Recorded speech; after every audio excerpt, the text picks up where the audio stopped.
오늘은 진정한 회개를 통한 참된 쉼을 누리기라는 제목으로 하나님 말씀 나누겠습니다. 저한테 이번 주에 조직 스토킹 피해로 인천 경기권 지방에서 그쪽에 계신 분이 30대 여성이라고 하셨는데요. 연락을 주셨습니다. 근데 이분 같은 경우는 인터넷에 이렇게 글을 썼는데 그게 문제가 됐던 것 같습니다. 왜냐면 저는 인터넷이라는 공간에 글을 쓰지 않습니까? 저는 그 공간들이 다 결국 누가 썼는지 다 알게 된다고 생각합니다. 그래서 이분은 그 뒤에 이렇게 조직 스토킹 당하고 자기 사생활에 노출돼서 너무 힘들다고, 근데 가족도 있는데 자기 때문에 가족들도 피해를 당하는 것 같아서 힘들다고 얘기하셨는데요. 이분이 물론 자기가 글 쓸 때 잘못한 부분이 있다고도 얘기는 하셨습니다. 그런데 자신을, 본인이 여성이니까 그 남자분 중에 이렇게 스토킹에 집착하시는 사람들도 있는 것 때문에 정말 너무 괴롭다고. 그리고 제가 그분 어머니랑 얘기했는데 그분 어머니는 전도사님이라고 하시더라고요. 그래서 그분 전도사님하고도 통화했는데 제가 그 따님이 불안해하지 않도록 저도 기도해드리겠다고 이렇게 얘기했습니다. 그래서 정말 하나님, 저는 의지해서 나쁜 생각하지 않도록 또 기도했으면 좋겠습니다. 그리고 저한테 이번 주 포항에서 연락을 주신 분이 계신데요. 이분은 조직 스토킹 피해를 입으신 분은 아닙니다. 그런데 원래 개척교회 어려운 분들이 연락 주시고 찾아주시기도 하는데, 이분은 포항이면 굉장히 멀지 않습니까? 근데 저랑은 일면식도 없는데 워낙 간절하게 도움을 요청하셔서 제가 기도를 부탁드리는데요. 경제적으로 어려운 분들, 저는 교회적으로 기도하지만 사실은 이렇게 스토킹 피해가 아니라 이렇게 공개적으로 경제적인 어려움을 위해서 기도하는 거는 아마 저는 이번이 처음이자 아마 마지막이 될 듯한데, 이렇게 워낙 간절하게 얘기하셔서요. 저뿐 아니라 다른 목사님들한테도 이런 문자를 저는 보낼 거라고 생각합니다. 그래서 급박한 이야기라면, 그게 진실이라면 저는 도움이 될 수 있기를 또 기도합니다. 근데 만약에 그게 거짓이면 이런 문자나 카톡을 좀 조심하셨으면 하는 마음입니다. 이분은 포항 상도동에 아내랑 살고 있는 38세 조경식 씨라고 합니다. 현재 당뇨랑 혈압이 심해서요, 합병증이 올 수도 있어서 일을 못하고 계신다고 합니다. 그리고 결혼도 하신 것 같은데 아내도 허리 디스크가 심해서 일을 할 수가 없다고, 현재 부모님도 안 계시고 친구도 없고 동사무소에서 도움받기 어렵다고 하시고, 기초수급을 신청하고 그 결과를 기다리신다고 하더라고요. 그런데 약값도 많이 드니까, 그래서 제가 이분 신앙생활 하시는지도 여쭤봤는데 7살 때부터 교회는 나가셨는데 집안 문제로 나갔다 안 나갔다가 이렇게 했는데 그렇다고 주님을 잊은 적은 한 번도 없다고 하시더라고요. 그래서 제가 일부러 주소를 여쭤봤습니다. 그랬더니 포항시 남구 상도동 611-4 지역인데요. 저는 개인적인 도움 같은 거는 한계가 있다고 생각해서요, 결국에는 어떤 정부라든지 지역에서 이렇게 행정적으로 정말 도움 주셨으면 하는 마음입니다. 약값이라도 좀 저렴하게 지원받을 수 있도록 그렇게 수급 신청했다고 하니까 좀 잘 되셨으면 하는 마음입니다. 그래서 관심 가지고 기도를 부탁드립니다. 그리고 저희 가정을 위해서 기도해 주셨으면 좋겠는데, 저는 제가 계속 기도 제목에 올렸지만 경기도 판교에 김양재 목사님 심무하시는 우리들 교회에 저는 가정과 사역에 좀 어려움을 겪고 있는데요. 교구 목사님과 통화하고요, 제가 이번 주 목장 모임에 아내의 문제를 가서 좀 나눴으면 좋겠다고 하셔서 제가 목장 모임에 갔습니다. 결론적으로는 저는 아내에 대해서 나누라고 갔는데 사실 기분이 너무 좋지 않아서 제가 이렇게 모임에서 나왔습니다. 많은 교회 모임에 갔지만 좀 무례하고 너무 기분 나쁘게 이렇게 대해 주셔가지고요, 모임에서 나오게 됐는데요.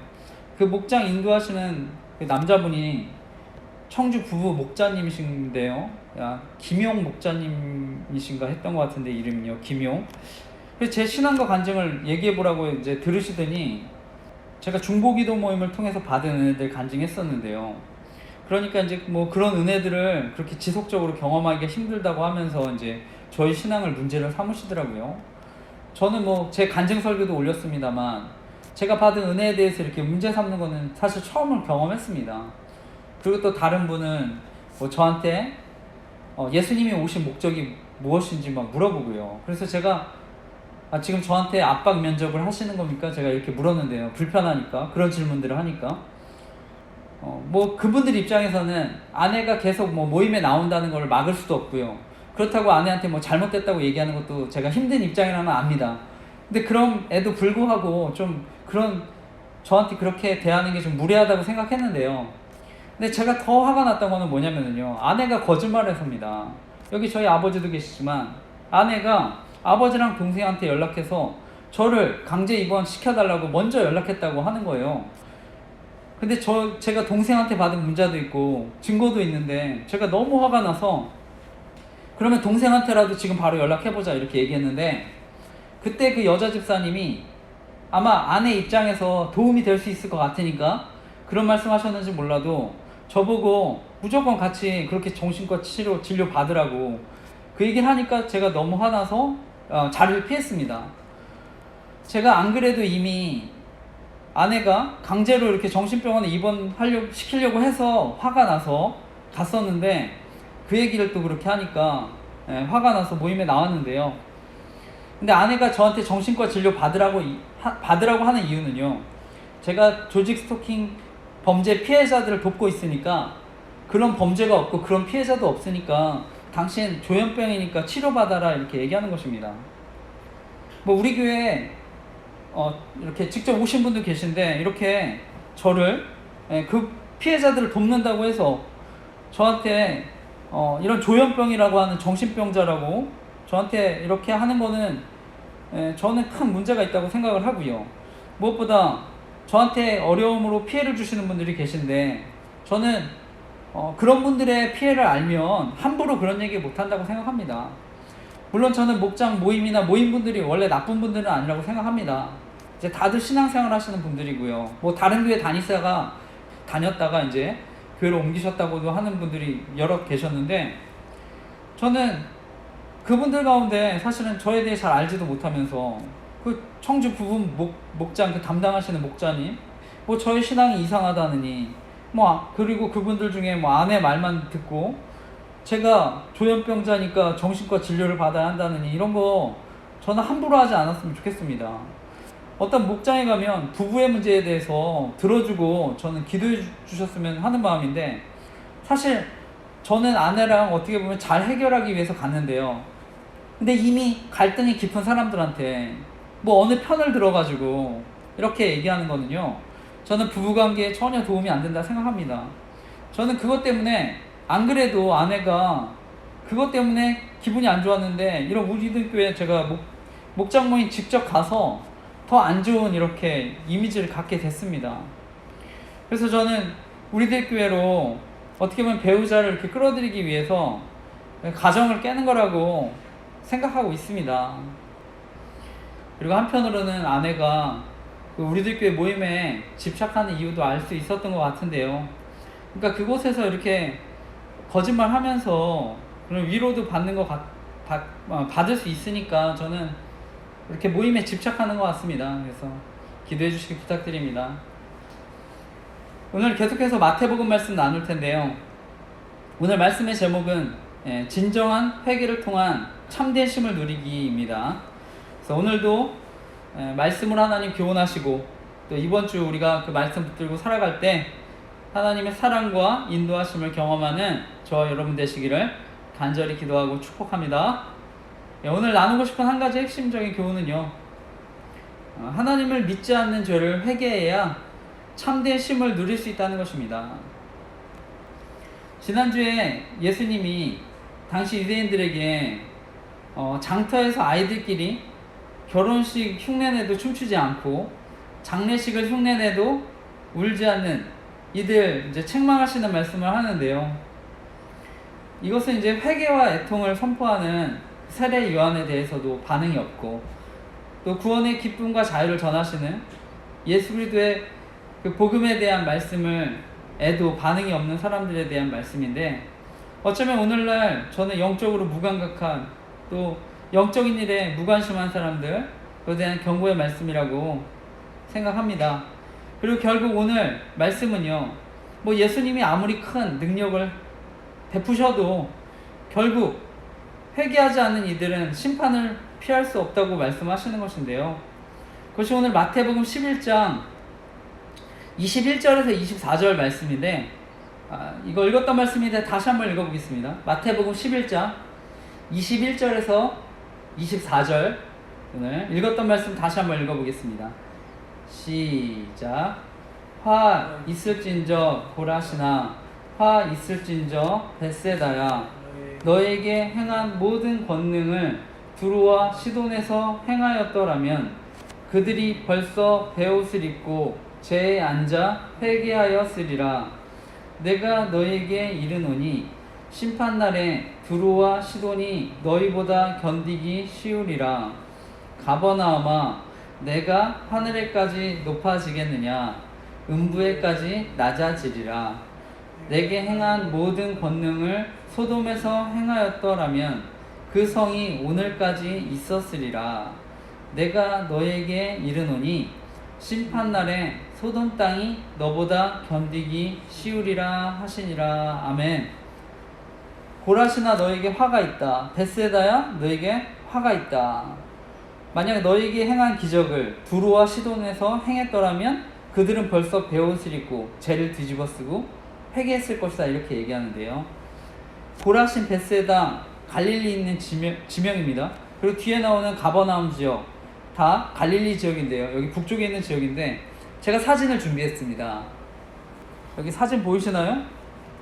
왼쪽에 고라신 보이십니까? 오른쪽에 벳세다, 그 아래 가버나움, 그 밑에 호수가 있죠. 이게 갈릴리 호수입니다. 그래서 다 근처에 있는 지역입니다. 고라신, 벳세다, 가버나움 다 근처 지역인데, 먼저 언급하신 고라신, 이 고라신에는요, 회당 안에 모세가 앉았다는 의자가 여기 있다고 합니다. 그래서 모세가 광야에서 이스라엘 백성들 재판할 때 앉았던 의자, 여기 고라신에 있다고 하고요.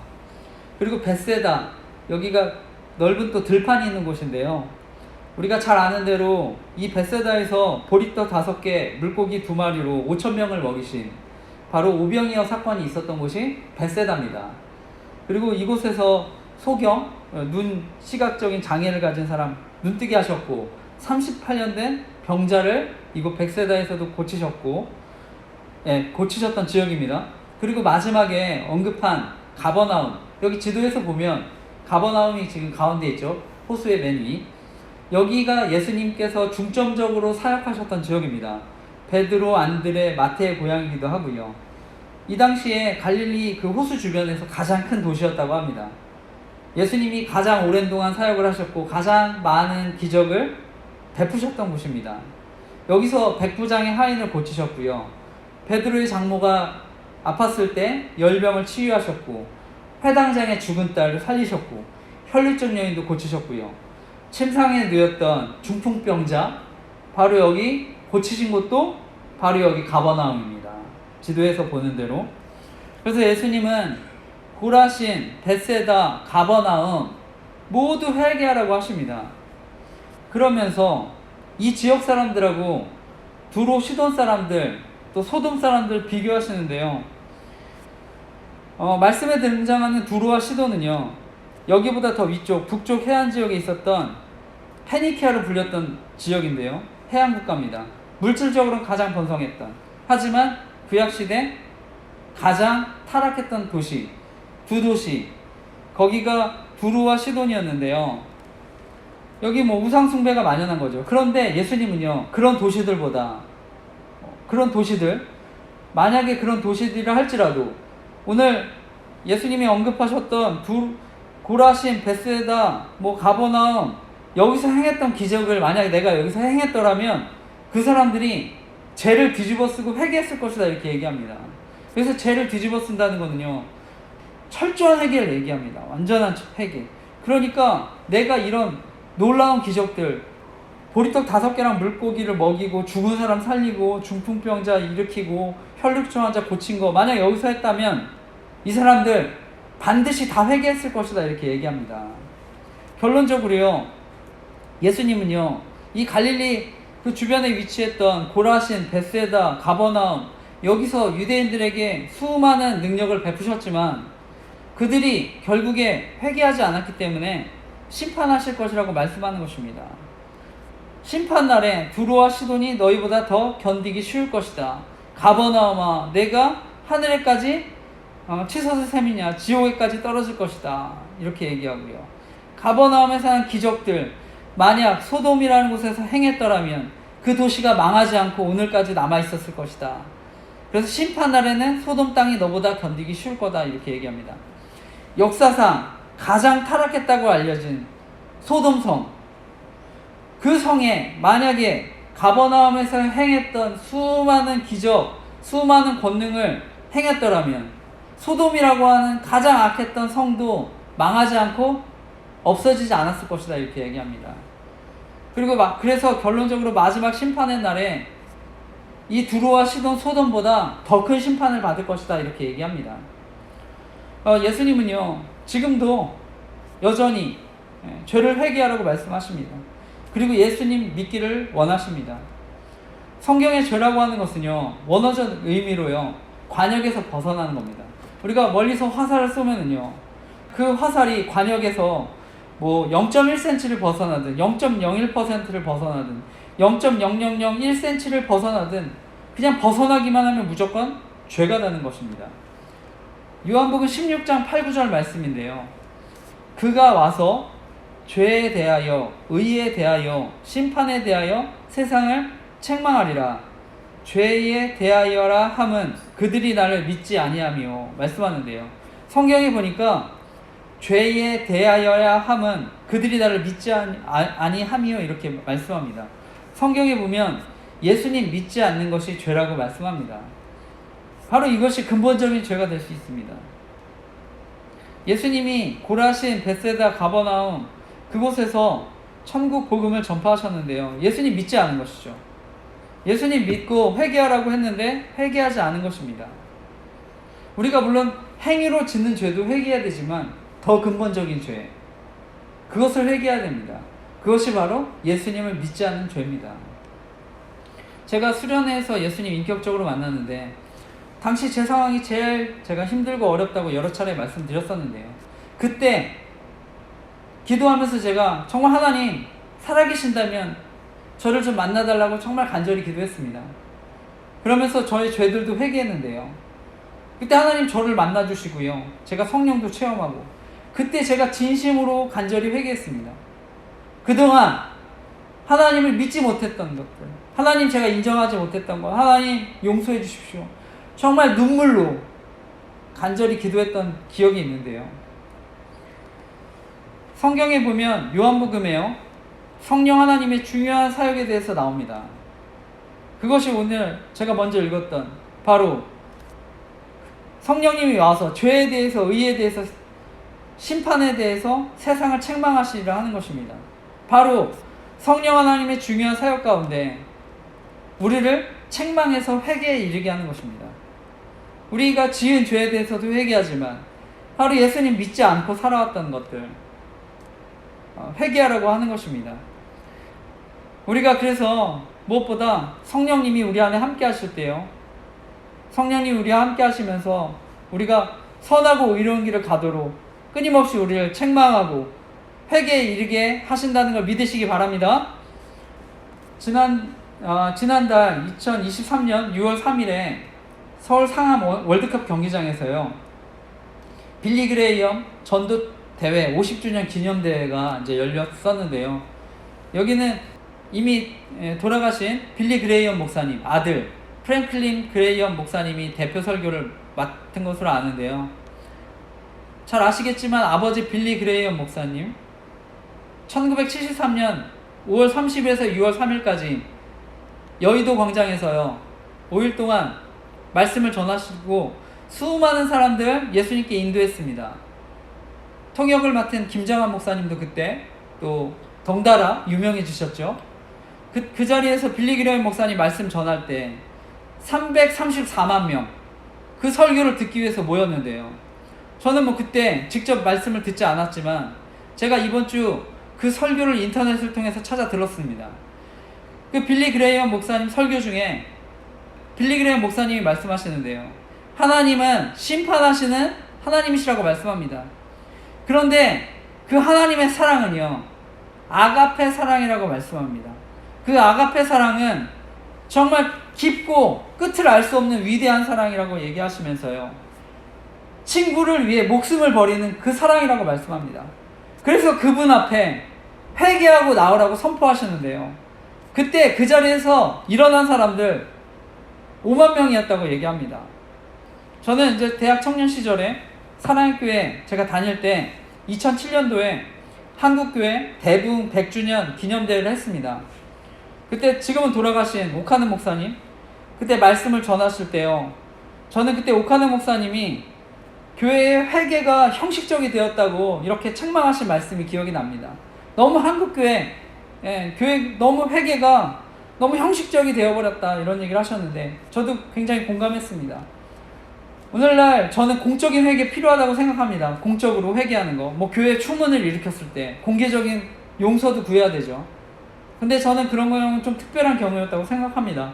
뭐 기독교 역사를 보면은요, 모든 부흥에 저는 뭐 공개 제자백 같은 이런 모든 부흥이 있지는 않았으니까요. 그래서 저는 모든 부흥에 공개 제자백이 필요한 건 아니라고 생각하는데요. 하지만 역사적으로요, 정말 하나님 앞에 드렸던 진실한 회개, 저는 그것이 반드시 부흥을 가져왔다고 믿습니다.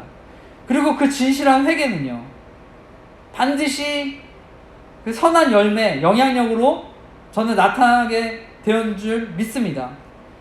무엇보다 회개를 통해 성령의 충만함을 하나님은 선물로 주신 줄 믿습니다. 사도행전 2장 38절 말씀입니다. 베드로가 이르되 너희가 회개하여 각각 예수 그리스도의 이름으로 세례를 받고 죄사함을 받으라. 그리하면 성령의 선물을 받으리니. 베드로가 이르되 너희가 회개하여 각각 예수 그리스도의 이름으로 세례를 받고 죄사함을 받으라. 그리하면 성령의 선물을 받으리니. 아멘.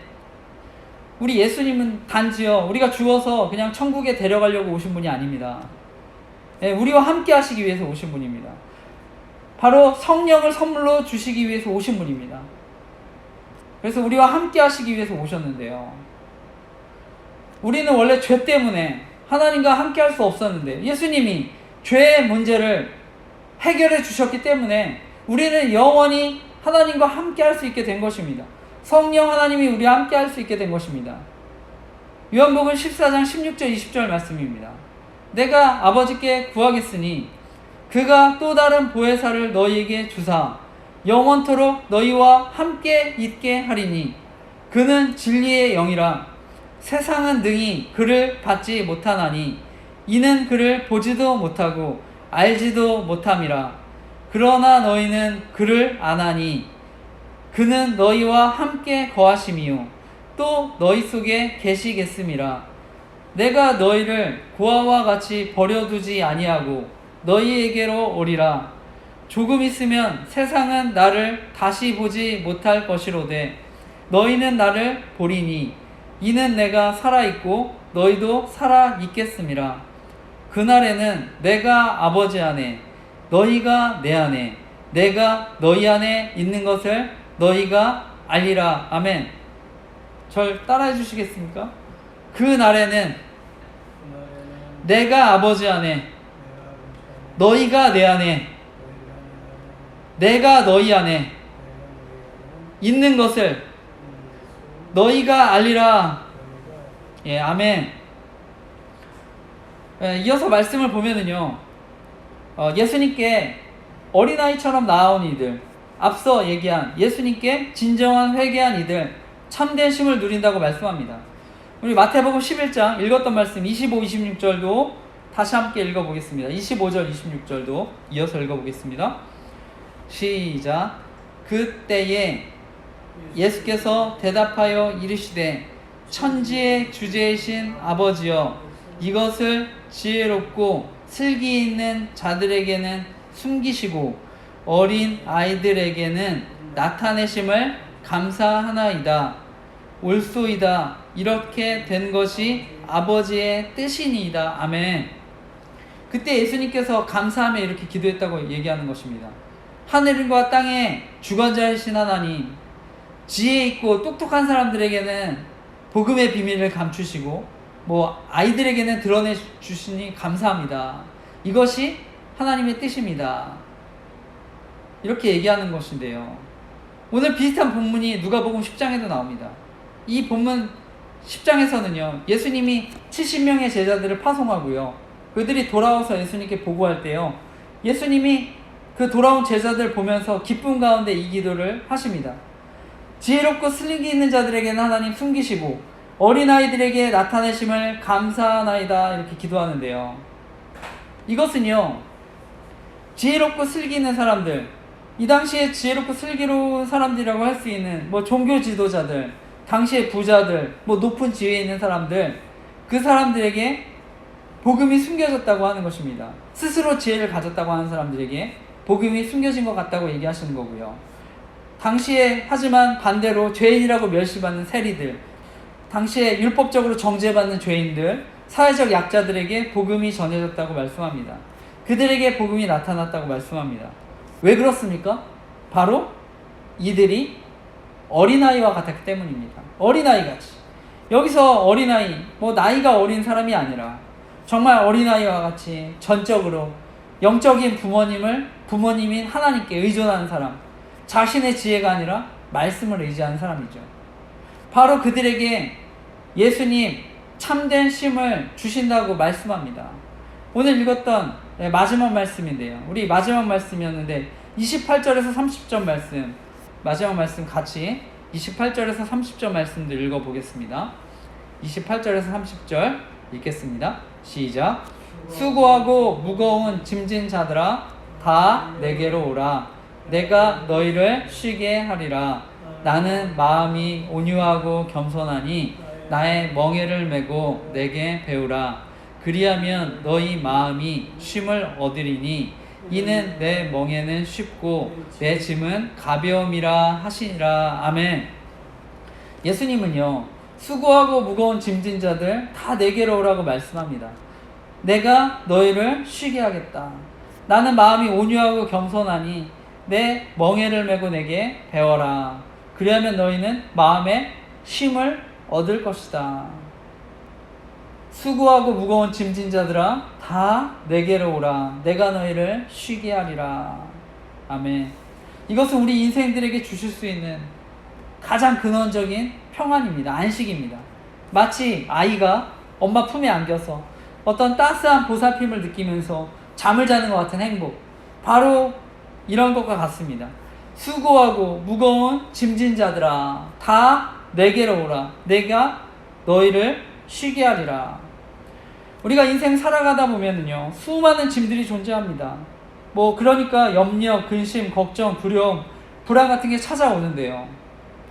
저에게 이번 주 스토킹 피해로 연락을 주셨던 분, 그 다음에 저에게 경제적인 어려움으로 기도해달라고 하셨던 분, 저는 이런 분들 정말 진정한 평안과 안식을 주셨으면 좋겠습니다.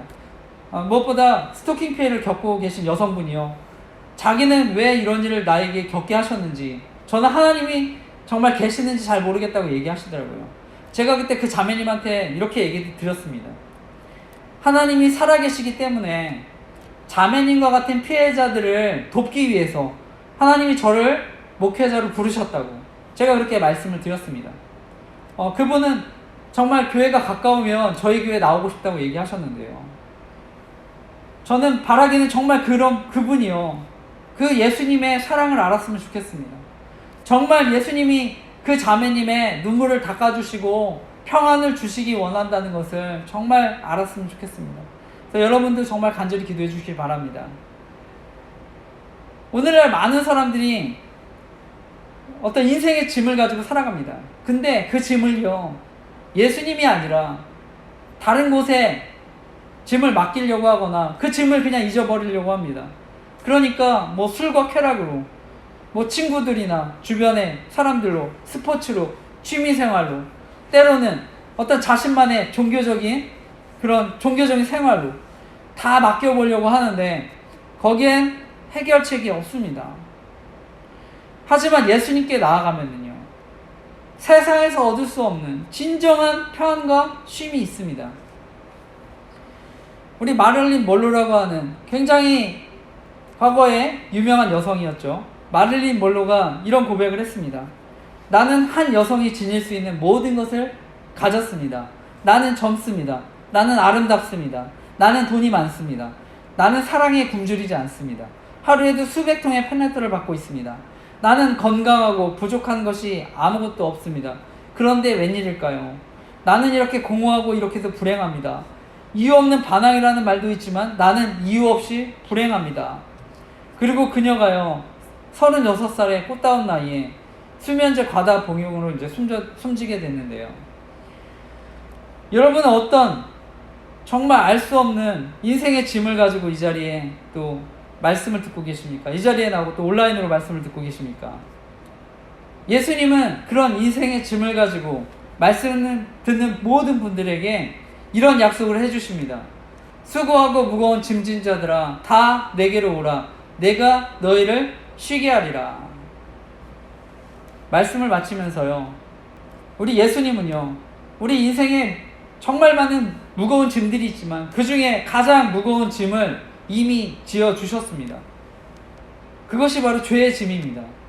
예수님께서 이 땅에 오신 것은요, 바로 우리 믿는 자들을 그 죄의 짐으로부터 구원해 주시기 위해서입니다. 바로 죄와 사단의 사망으로부터 우리를 구원하시기 위해서 예수님께서 모든 죄를 위해서 피 흘려 죽으심으로 하나님의 저주와 형벌을 대신 받으신 것입니다. 그렇기 때문에 우리가 죄로부터, 죄의 짐으로부터 해방된 것입니다. 사단의 종노릇하는 우리를 구원하셔서 바로 하나님의 자녀, 하나님의 백성으로 삼아주신 것입니다. 이처럼 예수님은요, 우리 인생의 가장 중요한 짐, 앞으로 져야 될 영원히 죽고 사는 문제 해결해 주신 줄 믿으시기 바랍니다.